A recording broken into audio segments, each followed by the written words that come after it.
ஆண்டவராய் இயேசு கிறிஸ்துவின் கிருபையுள்ள நாமத்திலே உங்கள் யாவருக்கும் அன்பின் நல்வாழ்த்துக்கள் கூறி இன்றைய தியானத்திற்கு உங்களை வெகு தயவோடு அழைக்கிறோம். இன்றைய தியான பகுதி பரிசுத்த மார்க் எழுதின சுவிசேஷம் 13ஆம் அதிகாரம் 28 முதல் 37 வசனங்கள். தியான வசனம் பரிசுத்த லூக்கா 21:36. பரிசுத்த லூக்கா 21:36. இனி சம்பவிக்கப் போகிற இவைகளுக்கெல்லாம் நீங்கள் தப்பி மனுஷகுமாரனுக்கு முன்பாக நிற்க பாத்திரவான்களாக எண்ணப்படுவதற்கு எப்பொழுதும் ஜெபம் பண்ணி விழித்திருங்கள். எப்பொழுதும் ஜெபம் பண்ணி விழித்திருங்கள். கிறிஸ்துவுக்குள் பிரியமானவர்களே, நிமிர்ந்து பாருங்கள் என்று நாம் தியானித்து வருகிறோம். நிமிர்ந்து பாருங்கள். நம்முடைய பார்வை பரமனை நோக்கியதாக இருக்க வேண்டும். நம்மை பாழாக்கி சீர்கட்டி செய்கின்ற, நம்மை பலவீனப்படுத்துகின்ற இந்த உலக காரியங்களை உங்களுடைய கண்கள் நோக்க வேண்டாம். விண்ணை நோக்கி பாருங்கள். விண்ணை நோக்கி பார்க்க முடியாமல் நம்முடைய கழுத்திலே நுகத்தடியை வைத்து நம்மை பாவத்தை பார்ப்பதற்காக எத்தனைப்படுகிற பிசாசனுடைய செய்கைகளை விட்டு விலகி நாம் தெளிந்த புத்தி உள்ளவர்களாக இருக்க வேண்டும். பாவங்களையும் பாரங்களையும் நாம் உதறி தள்ளிவிட்டு தேவனை நோக்கின பார்வையாக நம்முடைய பார்வை இருக்க வேண்டும். அது மாத்திரமல்ல, தெளிவோடு இருக்க வேண்டும், தெளிந்த புத்தியுள்ளவர்களாக இருக்க வேண்டும் என்பதாக நாம் தியானித்தோம். தொடர்ந்து இந்த நாளிலே பார்க்கின்ற பொழுது நிமிர்ந்து பாருங்கள் என்ற தேவ சத்தம் எப்பொழுதும் நீங்களும் நானும் ஜெபத்தில் தரித்திருக்கும்படி நம்மை எச்சரிக்கிறது என்பதை அறிந்து கொள்ள வேண்டும். அதைத்தான் பரிசுத்த லூக்கா 21:36 ஆண்டவராகிய கிறிஸ்து சொல்லுகிறார்.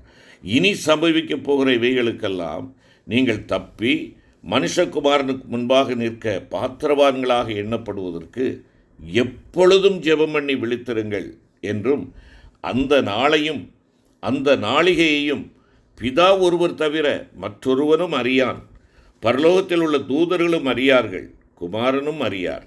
அக்காலத்தை நீங்கள் அறியாதபடியால் எச்சரிக்கையாயிருங்கள், விழித்திருந்து ஜெபம் பண்ணுங்கள் என்பதாக பரிசுத்த மார்க் 13ஆம் அதிகாரத்தில் ஆண்டவராகிய இயேசு கிறிஸ்து நம்மை எச்சரிப்பதை 32 மற்றும் 33ஆம் வசனத்தில் நாம் வாசிக்கிறோம். பிரியமான கர்த்தருடைய பிள்ளைகளே, ஜெபம் என்பது நாம் தேவனோடு நெருங்கிய ஐக்கியம் கொள்ளுதல் ஆகும்.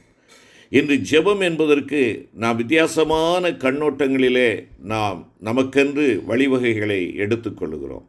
ஜெபம் என்பது ஆண்டவருடைய சமூகத்திலே கேட்பது, ஆண்டவருடைய சமூகத்தில் நம்முடைய தேவைகளை சொல்லி அவைகளை பெற்றுக்கொள்வது, இவைகளெல்லாம் இல்லை என்று சொல்லவில்லை. ஆனால் ஜெபம் என்பது தேவனோடு நெருங்கிய ஐக்கியம் கொள்ளுதல், ஆண்டவருடைய சமூகத்தில் தரித்திருத்தல் என்பது தான் அதனுடைய பொருளாகும். ஆண்டவரோடு வாசம் பண்ணுவது. இதைத்தான் பழைய ஏற்பாட்டிலே நாம் பார்க்கிறோம். ஏனோக்கு தேவனோடு சஞ்சரித்து கொண்டிருக்கையில் காணப்படாமற் போனான். தேவன் அவனை எடுத்துக்கொண்டார் என்பதாக ஆதியாகமம் 5:24 நாம் வாசிக்கிறோம். அவன் தேவனுக்கு பிரியமானவன் என்று அவன் எடுத்துக்கொள்ளப்படுவதற்கு முன்னமே சாட்சி பெற்றான் என்பதாக எபிரேய ஆக்கியோன் அவரை பற்றி அங்கே சாட்சியாக சொல்லுகிறதை பார்க்கலாம் 11ஆம் அதிகாரம் 5வது வசனத்தில். பிரியரே, நாம் எந்த அளவுக்கு தேவனோடு நெருங்கிய ஐக்கியமுள்ளவர்களாக இருக்கிறோமோ அந்த அளவுக்கு மாத்திரமே அவருடைய சாயல் நம்மில் உருவாக்கப்பட முடியும். இதை நீங்களும் நானும் அறிந்து கொள்ள வேண்டும். ஜெபம் என்பது ஏதோ ஓரிரு வார்த்தைகளை சொல்லி கடந்து செல்லுகிற ஒரு அனுபவம் அல்ல. ஆண்டவரே ஸ்தோத்திரம் ஆத்திரம் என்று சொல்லி ஆத்திரத்தோடு நாம் கடந்து செல்லுகிறவர்களாக நாம் காணப்படக்கூடாது. ஜெபம் என்பது தேவனுடைய சமூகத்தில் தரித்திருத்தல், தேவனுக்கு பிரியமானவர்களாக நாம் காணப்பட வேண்டும் என்றார் அவரோடு நெருங்கிய அந்த அனுபவத்திற்குள்ளாக நாம் வர வேண்டும். எந்த அளவுக்கு தேவனோடு நெருங்கிய ஐக்கியமுள்ளவர்களாக இருக்கிறோமோ அந்த அளவுக்கு மாத்திரமே அவருடைய சாயல் நம்மிலே உருவாக்கப்பட முடியும். பரிசுத்த யோவான் 15ஆம் அதிகாரம் 4 மற்றும் 5ஆம் வசனத்தில் பார்ப்போம் என்றால், கொடியானது திராட்சை செடியில் நிலைத்திராவிட்டால் அது தானாய் கனி கொடுக்க மாட்டாதது போல நீங்களும் என்னில் நிலைத்திராவிட்டால் கனி கொடுக்க மாட்டீர்கள். என்னை அல்லாமல் உங்களால் ஒன்றும் செய்யக்கூடாது என்று ஆண்டவராக இயேசு கூறுகிறார். எனக்கு அன்பான சகோதரனே சகோதரியே, அன்பான ஆண்டவருடைய பிள்ளைகளே, நம்முடைய ஐக்கியம் எப்படிப்பட்டதாக இருக்கிறது? ஆண்டவரோடு உள்ள என்னுடைய ஐக்கியம் எப்படிப்பட்டதாக இருக்கிறது? தேவ பிள்ளையே, சற்று நீ யோசித்துப்பார். எந்த நிலையில் என்னுடைய ஐக்கியம் ஆண்டவரோடு இருக்கிறது? நான் என் ஆண்டவரோடு ஒரு விருந்தாளியைப் போல வந்து போகிறவனாக நான் இருக்கிறேனா? அவரோடு கூட வாசம் பண்ணுகிற நான் அவரை பற்றி கொள்ளுகிறவனாக நான் இருக்கிறேனா? அவரோடு இணைக்கப்பட்ட அனுபவம் இருக்கிறதா? நான் கொடியாக தானாக இருந்து கனி கொடுக்க முடியாது. என் ஆண்டவரோடு ஒட்டப்பட்ட அனுபவத்திலே நான் இருக்கிறேனா? சற்று யோசித்து பார்ப்போம். என்னுடைய உறவு யாரோடு இருக்கிறது? என்னுடைய ஐக்கியம் யாரோடு இருக்கிறது? நான் அதிகம் செலவழிக்கிற நேரம் யாரோடு இருக்கிறது? என்னிடத்தில் அன்பாய் இருக்கிறாயா என்று ஆண்டவர் கேட்கிறார். அவரிடத்தில் அன்பாய் இருப்போம் என்றால் அவரோடு கூட நாம் நெருங்கி ஜீவிப்போமே, அவருக்கு பிரியமானதை செய்வோமே, அவருடைய வார்த்தைகளுக்கு கீழ்ப்படிவோமே, அவர் விரும்புகிறதை மாத்திரம் செய்து அவருடைய சித்தத்தை நிறைவேற்றுகிறவர்களாய் காணப்படுவோமே. இன்று நம்முடைய உறவு எப்படிப்பட்டதாக இருக்கிறது? என் தேவ பிள்ளையே, உன் ஆண்டவரோடு உள்ள ஐக்கியத்தை நீ சற்று எடை போட்டுப்பார். எந்த நிலை அவை காணப்படுகிறது? ஏதோ ஆலய ஆராதனைக்கு மாத்திரம் நான் ஆண்டவரோடு ஐக்கியம் கொள்ளுகிற ஒரு நபராக நான் இருப்பேன் என்றால், இல்லை என்றால் கன்வென்ஷன் கூட்டங்களுக்கு மாத்திரம் நாம் வந்து சந்தித்து அவரோடு ஐக்கியப்படுகிறதை காட்டிக்கொண்டு செல்கிறேன் என்றால், அருமையான கர்த்தருடைய பிள்ளையே, நீயும் நானும் அவரை விட்டு வெகு தூரத்தில் இருக்கிறோம் என்பதை, அதனுடைய பொருள் என்பதை நீங்களும் நானும் உணர்ந்து கொள்ள வேண்டும். வறண்ட நிலத்தைப் போல என் ஆத்துமா உம்மேல் தாகமாய் இருக்கிறது. என் ஆத்துமா இரவிலே உம்மை வாஞ்சிக்கிறது. எனக்குள் இருக்கிற என் ஆவியால் அதிகாலையில் உம்மை தேடுகிறேன். மானானது நீரோடைகளை வாஞ்சித்து கதறுவது போல தேவனே, என் ஆத்துமா உம்மை வாஞ்சித்து கதறுகிறது. என் ஆத்துமா தேவன் மேல், ஜீவனுள்ள தேவன் மேலேயே தாகமாயிருக்கிறது. நான் எப்பொழுது தேவனுடைய சந்நிதியில் வந்து நிற்பேன்? தேவனே, நீர் என்னுடைய தேவன். அதிகாலமே உம்மை தேடுகிறேன். வறண்டதும் விடாய்த்ததும் தண்ணீரற்றதுமான நிலத்திலே என் ஆத்துமா உம்மேல் தாகமாயிருக்கிறது. என் மாம்சமானது உம்மை வாஞ்சிக்கிறது என்ற உள்ளான வாஞ்சியோடு அவருடைய சமூகத்தை நீயும் நானும் ஒவ்வொரு நாளும் ஒவ்வொரு வினாடியும் நித்தமும் தேடுகிறவர்களாக நான் காணப்பட வேண்டும். சங்கீதக்காரன் சொல்லுகிறார், 73 சங்கீதம் 23வது வசனத்திலே, நான் எப்பொழுதும் உம்மோடு இருக்கிறேன், என் ஆத்துமா உம்மை தொடர்ந்து பற்றி கொண்டிருக்கிறது என்பதாக சங்கீதம் 63:8 குறிப்பிடுகிறார். இவைகள், இந்த வாக்கியங்கள் நம்முடைய வாழ்வின் அனுபவமாக இருக்கும் என்றால், நம்முடைய வாழ்நாளெல்லாம் முழுவதும் அவருடைய வலதுகரம் உன்னையும் என்னையும் தாங்கி வழிநடத்துவதை நீ நானும் உணர்ந்து கொள்ள முடியும். அவர் தம்முடைய ஆலோசனையின்படியே உன்னையும் என்னையும் நடத்தி முடிவிலே அவர் தம்முடைய மகிமையை வெளிப்படுகின்ற பொழுது உன்னையும் என்னையும் தம்முடைய மகிமையில் ஏற்றுக்கொள்ளுவார். அருமையான கர்த்தருடைய பிள்ளைகளே, ஆண்டவராய் இயேசு கிறிஸ்து மனுக்குலத்தின் மீட்புக்காக முதலாம் தரம் வெளிப்பட்ட போது இரவும் பகலும் உபவாசித்து ஜெபம் பண்ணி ஆராதனை செய்து கொண்டிருந்த அன்னாள் என்ற விதவையும், இஸ்ரவேலின் ஆறுதல் வர காத்திருந்த சிமியோன் என்னும் நீதிமானும், இவர்கள் உட்பட எருசலேமிலே மீட்புண்டாக காத்திருந்த யாவரும் தாங்கள் நீண்ட நாட்களாக அவளோடு எதிர்பார்த்து காத்திருந்த அந்த பாலகனை வரவேற்கும்படி சரியான நேரத்தில் தேவாலயத்தில் வந்திருந்தார்கள்.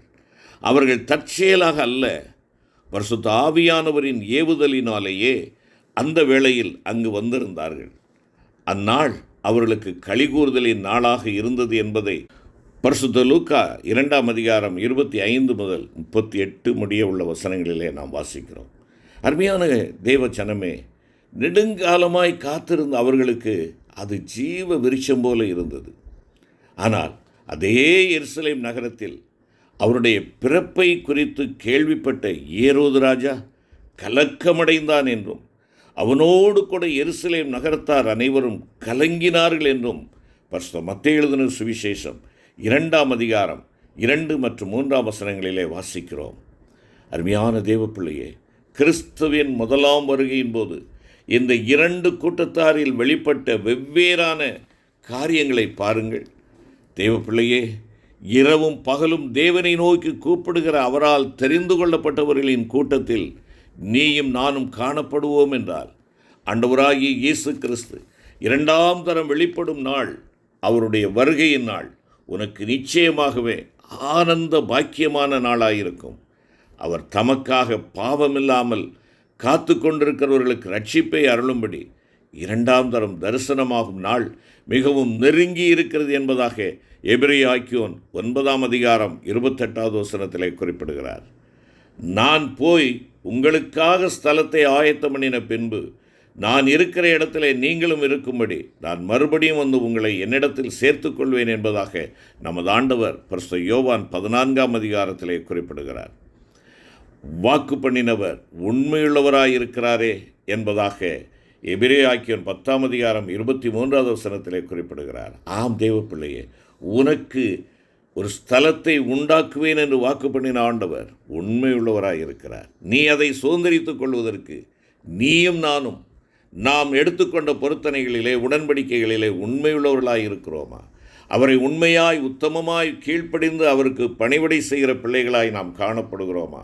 அவருடைய சித்தத்தை நிறைவேற்றுகிறவர்களாய் நாம் காணப்படுகிறோமா? யோசித்து பார்ப்போம். கர்த்தருக்கு காத்திருக்கிறேன், என் ஆத்துமா காத்திருக்கிறது, அவருடைய வார்த்தையை நம்பியிருக்கிறேன். எப்பொழுது விடியும் என்று விடியற்காலத்துக்கு காத்திருக்கிற ஜாமக்காரரை பார்க்கலாம் அதிகமாக என் ஆத்துமா ஆண்டவருக்கு காத்திருக்கிறது என்பது சங்கீதக்காரனுடைய அனுபவமாக இருப்பதை 130ஆம் சங்கீதம் 5-6ஆம் வசனத்திலே பார்க்கிறோம். இந்த அனுபவம் என்னுடைய ஜீவியத்தின் அனுபவமாக இருக்கிறதா? அன்பின் தகப்பனே, உமக்காக காத்திருக்கும் அந்த அனுபவத்திற்குள்ளாக கடந்து வர நீர் கிருபை தாரும். என் நேசரே தீவிரியும் என்பது என்னுடைய உள்ளத்தின் கதறுதலாக இருக்கட்டும் அப்பா. இயேசுவே சீக்கிரம் வாரும், ஆமீன், கர்த்தராய் இயேசுவே வாரும் என்று சொல்லி வரவேற்கும் நிலையிலே நாங்கள் ஆயத்தம் உள்ளவர்களாய் காணப்பட எங்கள் ஒவ்வொருவருக்கும் கிருபை தாரும். மீட்பர் இயேசு கிறிஸ்து மூலம் வேண்டிக் கொள்கிறோம் நல்ல பிதாவே. ஆமேன், ஆமேன்.